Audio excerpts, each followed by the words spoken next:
Hello दोस्तों, स्वागत है आपका आपके अपने यूट्यूब चैनल दिसार जीकेजीएस क्लासेस में। दोस्तों, आप सब लोग कैसे हैं? उम्मीद करते हैं आप सब लोग अच्छे होंगे, स्वस्थ होंगे, मस्त होंगे और अपनी तैयारी बेहतरीन तरीके से आप सभी कर रहे होंगे। दोस्तों, हम आपको करवा रहे हैं आरआरबी ग्रुप डी 2025 के लिए यूथ बुक का सॉल्यूशन, जिसमें दोस्तों आज हम आपको करवाने वाले हैं बायोलॉजी का टॉपिक जंतु जगत, पोरीफेरा, स्लेंट्रेटा, प्लेटीहेल्मिन्थेस। इसके जितने भी क्वेश्चन इस बुक में दिए गए हैं दोस्तों, इन सब चैप्टरों से सारे हम इस वीडियो में कवर करने वाले हैं।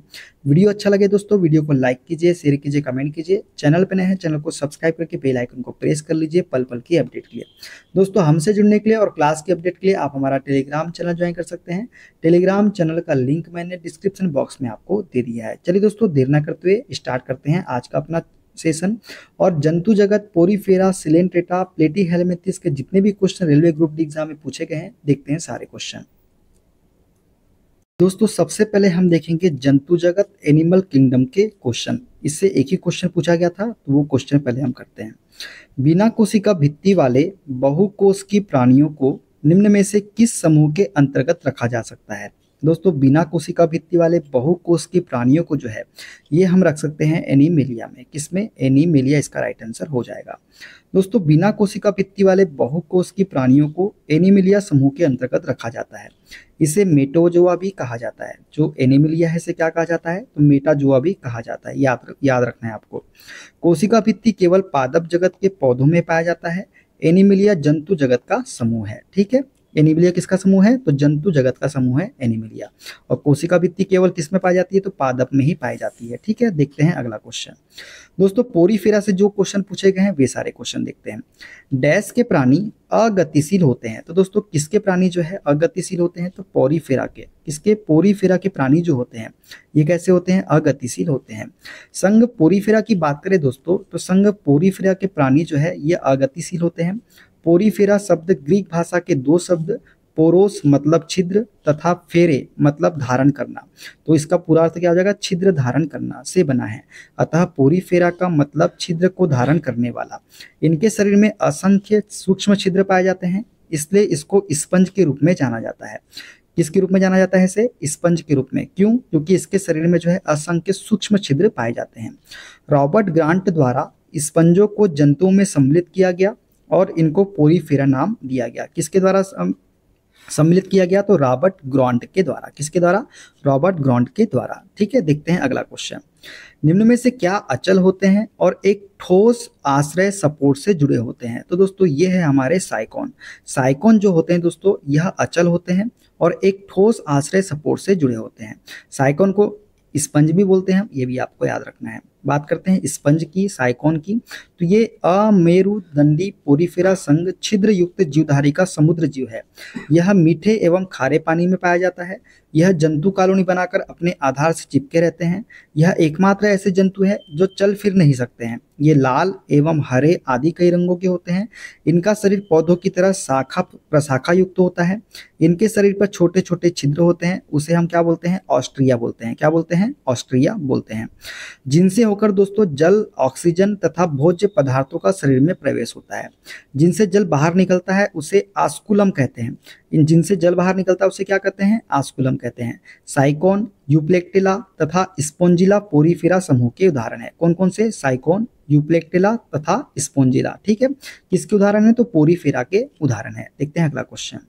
डैश श्वसनी, उत्सर्जक और परिसंचरण वाले अंगों से रहित होते हैं। तो दोस्तों, श्वसनी, उत्सर्जक और परिसंचरण वाले अंगों से रहित होते हैं हमारे स्पंज। कौन से होते हैं?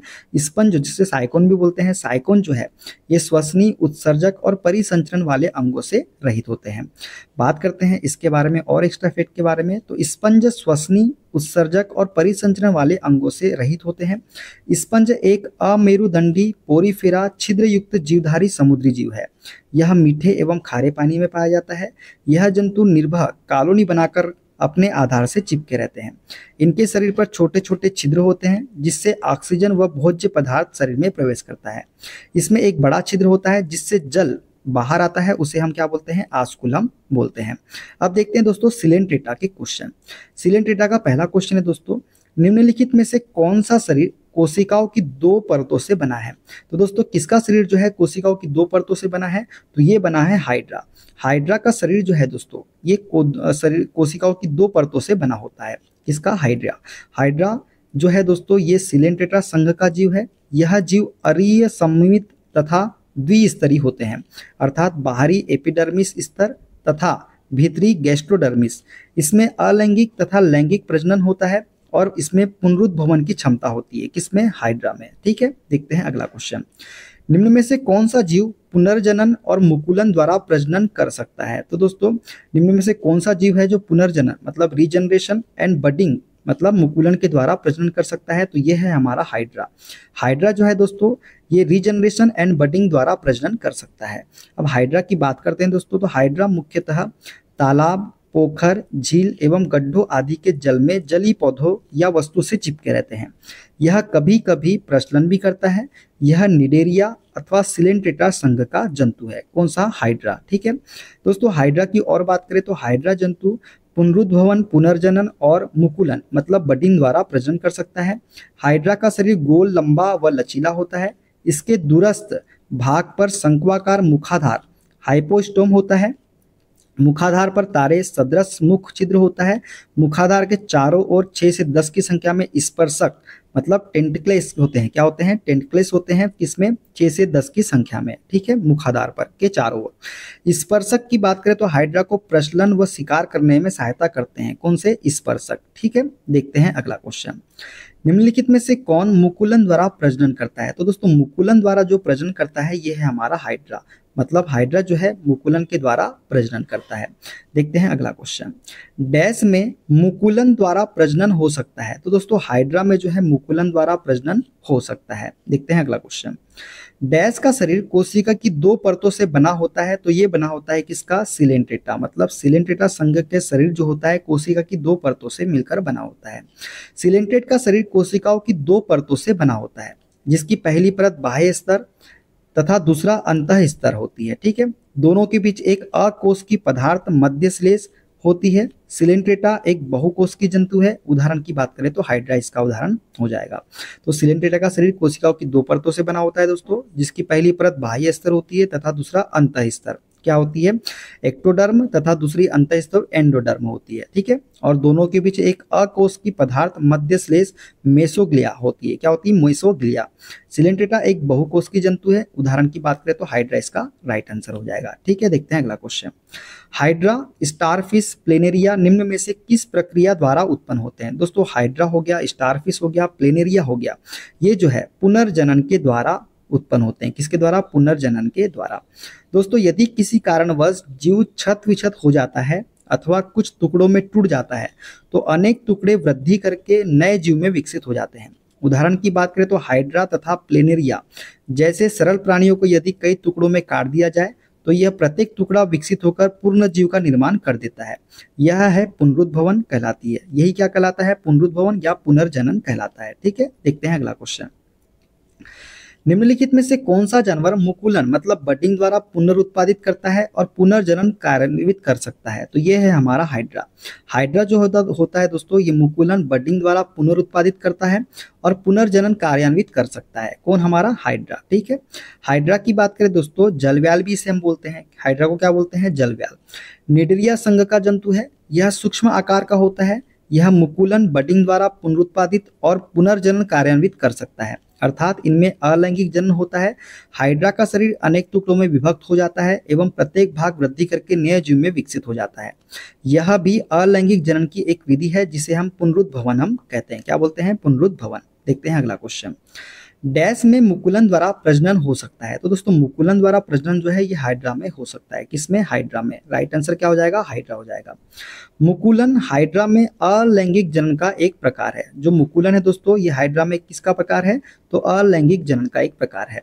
अनुकूल परिस्थितियों में हाइड्रा में मुकुलन विधि द्वारा जनन होता है। हाइड्रा में कलिकाएं प्रायः शरीर के जठर भाग या व्रंट के मिलने के स्थान पर बनती है। सर्वप्रथम खाद्य संचय करके इस स्थान की गैस्ट्रोडर्मिस कोशिकाएं फूल जाती है और इनके ऊपर स्थित एक्टोडर्म कोशिकाएं वृद्धि कर एक उभार बना लेती है जिसे कलिका बड कहते हैं, जो वृद्धि कर एक नए हाइड्रा को जन्म देती है। ठीक है, देखते हैं अगला क्वेश्चन। कलिका द्वारा विकसित नया जीव डैश है। दोस्तों कलिका द्वारा विकसित नया जीव है हमारा हाइड्रा। हाइड्रा जो है ये कलिका के द्वारा विकसित होने वाला नया जीव है। ठीक है, देखते हैं अगला क्वेश्चन। डैश बडिंग की प्रक्रिया द्वारा प्रजनन के लिए पुनर्जन्म कोशिकाओं का उपयोग करता है। तो दोस्तों बडिंग की प्रक्रिया द्वारा प्रजनन के लिए पुनर्जन्म कोशिकाओं का उपयोग करता है हमारा हाइड्रा। कौन सा? हाइड्रा इसका राइट आंसर हो जाएगा। अब देखते हैं दोस्तों प्लेटीहेल्मिन्थेस के सारे क्वेश्चन। जानवरों के किस फाइलम संघ को फ्लैट वार्म चपटेकृमि भी कहा जाता है? तो ये कहा जाता है प्लेटीहेल्मिन्थेस को। किसको? प्लेटीहेल्मिन्थेस को जो है फाइलम संघ को फ्लैटवार्म या चपटेकृमि भी कहा जाता है। संघ प्लेटीहेल्मिन्थेस के मुख्य लक्षण हमको याद रखना है दोस्तों, क्या क्या होते हैं। दोस्तों संघ प्लेटीहेल्मिन्थेस के प्रमुख लक्षण हैं, इनका शरीर दोस्तों त्रिस्तरीय होता है। कैसा होता है? त्रिस्तरीय, परंतु देह गुहा नहीं पाई जाती है। इसमें देह गुहा नहीं पाई जाती है। किसमें? संघ प्लेटीहेल्मिन्थेस में। पृष्ठ आधार तल से चपटा शरीर होने के कारण इन्हें फ्लैटवार्म चपटेकृमि भी कहा जाता है। इनमें पाचन तंत्र विकसित नहीं होता है एवं उत्सर्जन फ्लेम कोशिकाओं द्वारा होता है। इनमें पाचन तंत्र विकसित नहीं होता है एवं उत्सर्जन किसके द्वारा होता है? तो फ्लेम कोशिकाओं के द्वारा होता है। इनमें कंकाल, श्वसन अंग, परिवहन अंग आदि नहीं होते। इनमें कंकाल नहीं होता दोस्तों, श्वसन अंग नहीं होता, परिवहन अंग ये भी नहीं होते हैं। ये कैसे होते हैं? तो ये उभयलिंगी होते हैं दोस्तों। कैसे होते हैं? उभयलिंगी। उदाहरण की बात करें तो प्लेनेरिया हो गया, लीवर फ्लूक, फीताकृमि, ये सभी क्या है? ये प्लेटीहेल्मिन्थेस के संघ के उदाहरण है। ठीक है, देखते हैं अगला क्वेश्चन। निम्नलिखित में से कौन से जानवरों के नेत्र बहुत ही साधारण होते हैं? वास्तव में रोशनी को पहचानने वाली केवल नेत्र बिंदु होती है। तो दोस्तों ये है हमारा प्लेनेरिया। प्लेनेरिया जानवरों के नेत्र बहुत ही साधारण होते हैं। वास्तव में रोशनी को पहचानने वाली केवल नेत्र बिंदु होती है इनमें। ठीक है, प्लेनेरिया जंतु जगत के संघ प्लेटीहेल्मिन्थेस चपटेकृमि का सदस्य है। इसे वर्ग टर्बुलेरियन में रखा गया है। प्लेनेरिया में नेत्र धब्बे जिसे ओसेली कहा जाता है जो प्रकाश की तीव्रता का पता लगाते हैं। नेत्र धब्बे फोटो रिसेप्टर के रूप में कार्य करते हैं और प्रकाश स्रोतों से दूर जाने के लिए उपयोग किए जाते हैं। ठीक है, तो ये है प्लेनेरिया के बारे में। देखते हैं अगला क्वेश्चन। डैश नामक एक फ्लैट वार्म में बहुत सामान्य आंखें होती है जो वास्तव में केवल आंखों के धब्बे होते हैं जो प्रकाश का पता लगाते हैं। तो ये है हमारा planaria.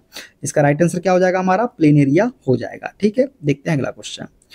Tape worm phylum dash से संबंधित है। दोस्तों टेप वर्म फाइलम जो है ये प्लेटीहेल्मिन्थेस से संबंधित है। किससे? प्लेटीहेल्मिन्थेस से। प्लेटीहेल्मिन्थेस शब्द ग्रीक भाषा के दो शब्द प्लेटी फ्लैट तथा हेल्मिन्थेस वर्म से मिलकर बना है। प्लेटीहेल्मिन्थेस शब्द का अर्थ चपटेकृमि होता है। इनमें से अधिकांश परजीवी होते हैं। टेप वर्म फाइलम प्लेटीहेल्मिन्थेस से संबंधित है। ये प्रोटोस्टोमी होते हैं, परंतु इनमें क्या नहीं होती? देह गुहा नहीं होती है। ठीक है, तो ये थे प्लेटीहेल्मिन्थेस के सारे क्वेश्चन। अगला हम पढ़ेंगे दोस्तों एस्केहेल्मिन्थेस के सारे क्वेश्चन, और सारे क्वेश्चन हम बताएंगे आपको। ठीक है, वीडियो कैसा लगा कमेंट बॉक्स में जरूर बताइएगा। वीडियो अच्छा लगे दोस्तों तो वीडियो को लाइक कर दीजिएगा, शेयर कर दीजिएगा, कमेंट कर दीजिएगा। चैनल पे नए हैं दोस्तों, चैनल को सब्सक्राइब कर लीजिए पल पल की अपडेट के लिए। मिलते हैं अगले वीडियो में, अपना ख्याल रखिए। Okay, take care, bye bye.